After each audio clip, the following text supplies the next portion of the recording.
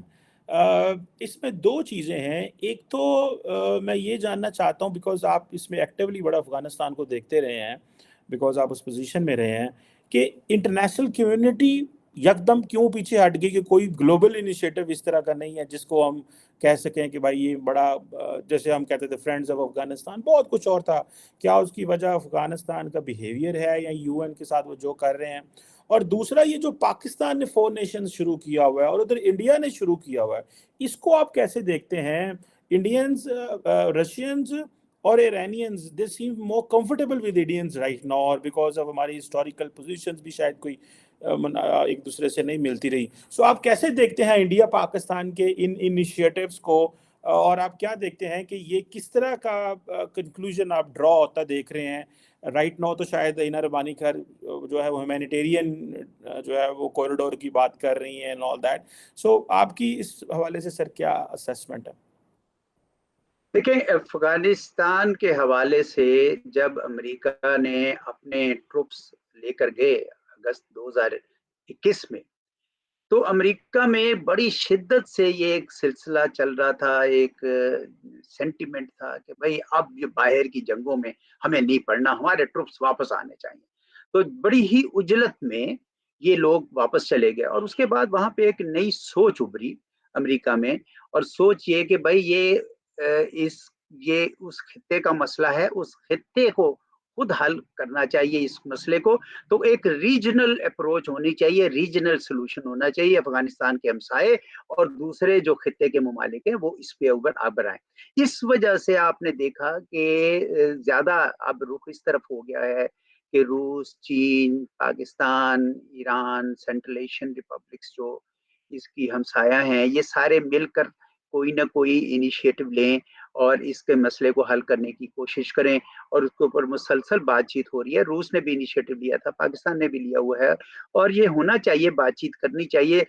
تقریباً ایجنڈا پہ اتفاق ہے سب کا کہ وہ 3 شرائط کہہ لیں یا 3 ایسی کمٹمنٹس ہیں جو طالبان نے دی تھیں اور جن سے وہ پیچھے ہٹتے دکھائی دے رہے ہیں، جن کے متعلق وہ چاہتے ہیں کہ یہ چیزیں ہوں۔ ایک تو یہ کہ وہ دوسرے جو دھڑے ہیں افغانستان کی آبادی کے، وہ ساتھ ان کو لے کر چلیں۔ پھر وہ یہ چاہتے ہیں کہ وہاں پہ خواتین کے، لڑکیوں کے اسکول اور تعلیم اور کام کے حوالے سے پابندیاں اپنی نرم کریں، اور تیسرا یہ ہے کہ جو دہشت گرد تنظیمیں جڑ پکڑ رہی ہیں ان کو نہ آنے دیں، اور پاکستان کو بھی TTP کے حوالے سے بہت ہی زیادہ تحفظات ہیں اس وقت موجود افغانستان سے، تو تمام ممالک، خطے کے ممالک اس ریجنل اپروچ کے جس پہ امریکہ جو ہے وہ اپنے پاؤں کھینچتا دکھائی دیتا ہے، تو وہ ریجنل اپروچ میں اس وقت سرگرمی دکھائی دیتی ہے، اگرچہ خطے کے تمام ممالک امریکہ سے یہ توقع رکھتے ہیں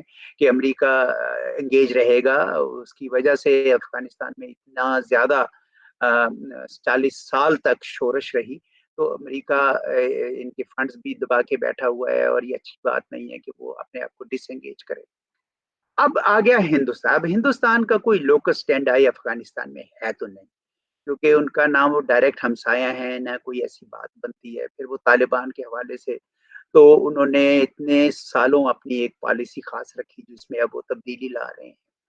میری اپنی توقع یہ ہے کہ ہندوستان شاید اس وجہ سے آ رہا ہے کہ یہ ایک یوریشیا کے ساتھ نارتھ ساؤتھ کوریڈور بنانا چاہ رہا ہے، جس میں ممبئی سے چابہار سے اوپر سینٹرل ایشیا اور وہاں سے رشیا۔ یہ جو کوریڈور ہے، نارتھ ساؤتھ کوریڈور بھی جس کو وہ کہہ رہے ہیں، یہ ایک یعنی ہندوستان کی ایک تجارت جو اس سارے ملکوں کے ساتھ ہے، اس کو ایک نئی روح پھونکنے کے مترادف ہے۔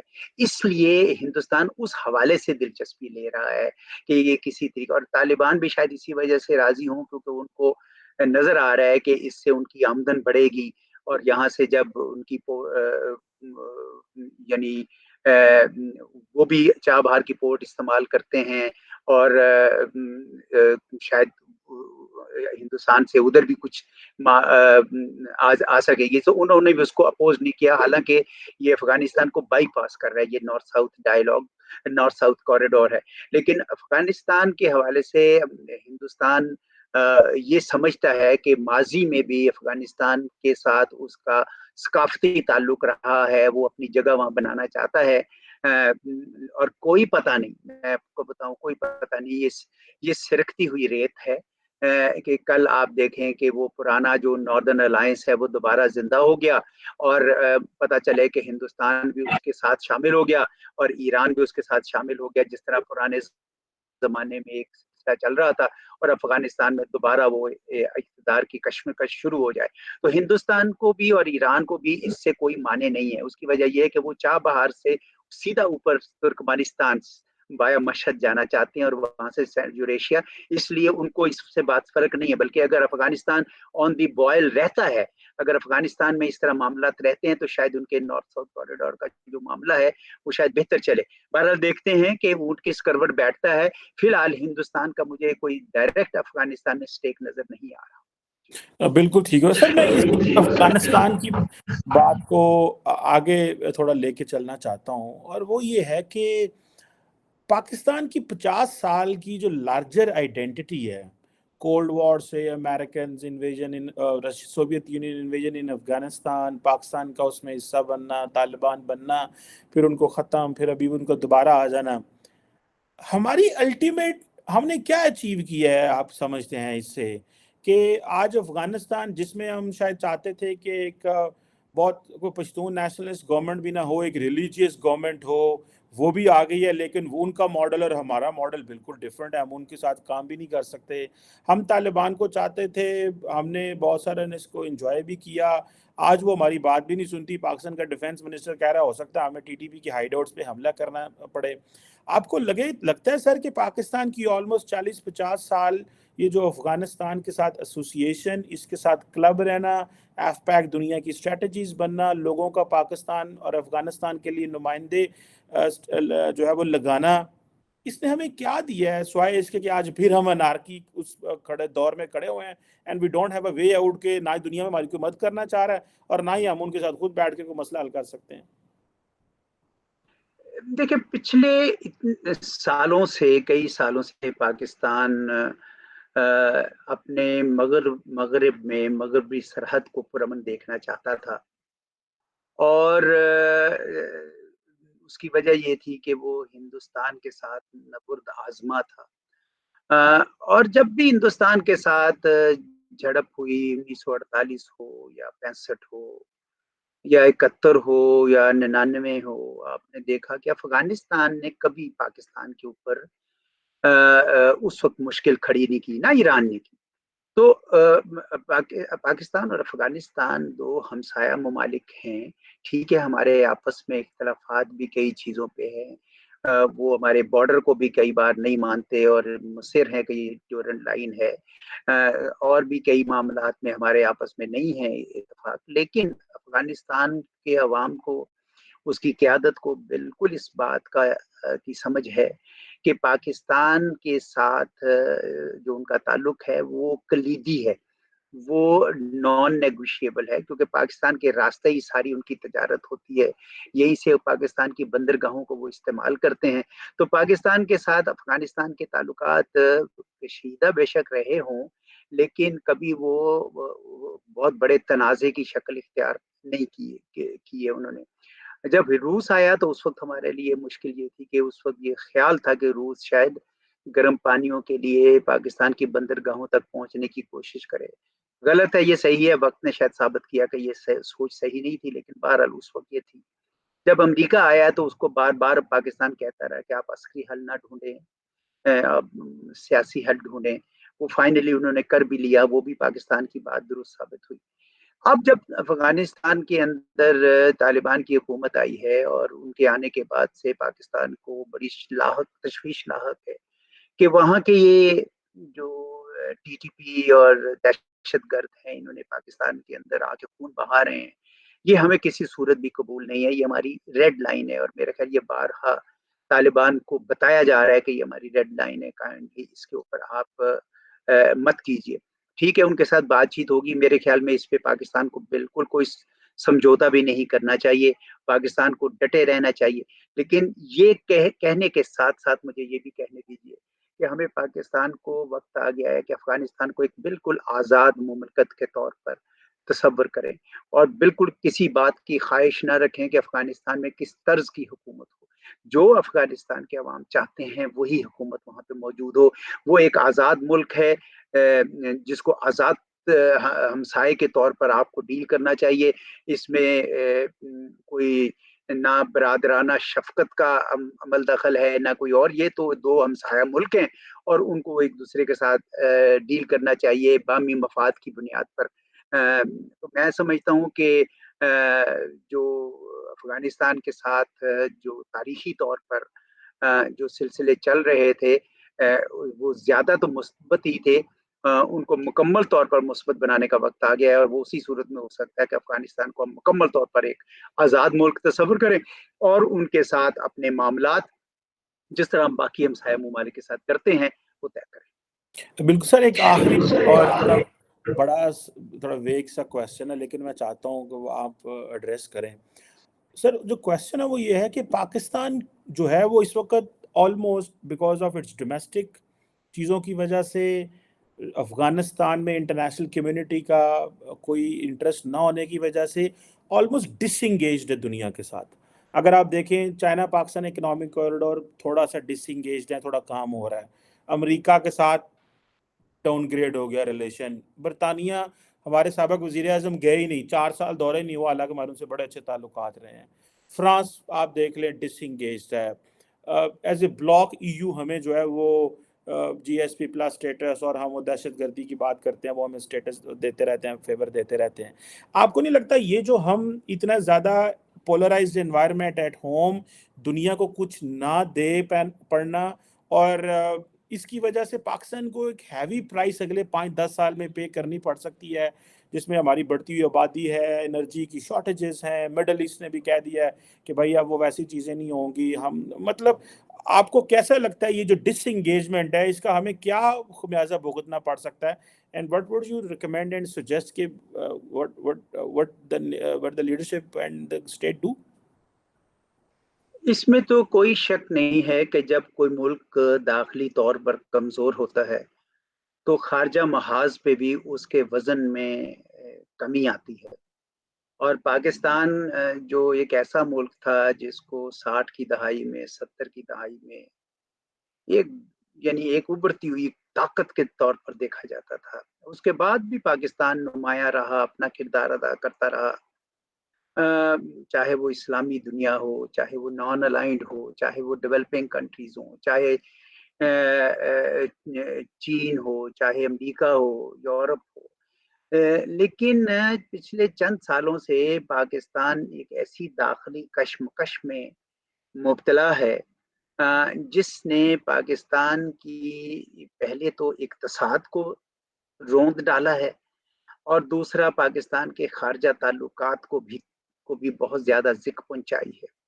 میں یہ سمجھتا ہوں کہ پولیٹیکل سٹیبلٹی کے بغیر، سیاسی استحکام کے بغیر پاکستان اپنی خارجہ پالیسی کا وہ جو تم تراک انداز تھا وہ نہیں واپس لا سکتا جب تک ہم اپنے داخلی حالات کو سیدھا نہ کریں۔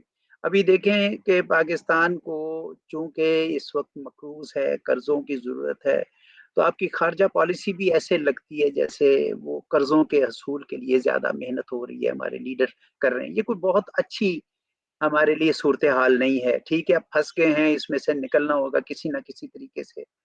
میں تو یہ سمجھتا ہوں کہ ہمارے سیاستدانوں کو ہوش مندی سے کام لیتے ہوئے آپس میں مل بیٹھنا چاہیے، اور اس وقت جو سارے پاکستان کے انسٹیٹیوشن میں تفریق ہے وہ صرف ہمیں پاکستان کے شہریوں اور باسیوں کو نظر نہیں آ رہی، یہ دنیا کے باقی ممالک اور باقی لوگوں کو بھی آ رہی ہیں۔ جو اسلام آباد میں اتنے سارے سفارت خانے ہیں وہ بھی روز یہ دیکھتے ہیں، وہ ٹی وی سنتے ہیں، اخبار پڑھتے ہیں، لوگوں سے ملتے ہیں، اور وہ اپنی رپورٹ بھیجتے ہیں اپنے پیچھے۔ تو اس لیے ساری دنیا کو اس بات کی خبر ہے کہ پاکستان اس وقت ایک بڑے ہی نازک دور سے گزر رہا ہے۔ شاید پہلے بھی نازک دور سے گزرتے رہے، لیکن سیاسی انداز جو یہ اس وقت آیا ہے تناؤ کا، میں نے اپنی سابقہ زندگی میں شاید اتنا نہیں دیکھا تھا۔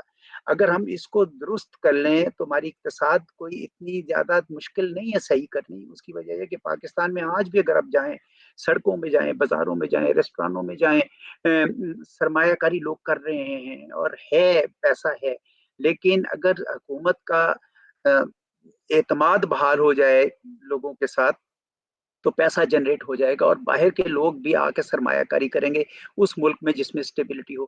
پاکستان کا ایک ایسا زبردست محل وقوع ہے کہ کوئی دنیا کی کا جو طاقت، خصوصاً ہمارے خطے کی کوئی طاقت پاکستان کو نظر انداز نہیں کر سکتی ہے۔ چین کے لیے بھی پاکستان کے اندر سی پیک کے ذریعے گوادر پورٹ تک کی رسائی بہت ہی اہم ہے، اور امریکہ کو بھی اس بات کا اندازہ ہے کہ پاکستان کو مکمل طور پر چین کی گود میں نہیں دھکیلنا چاہیے۔ وہ بھی آپ سے رابطہ رکھنا چاہتا ہے، کام کرنا چاہتا ہے آپ کے ساتھ۔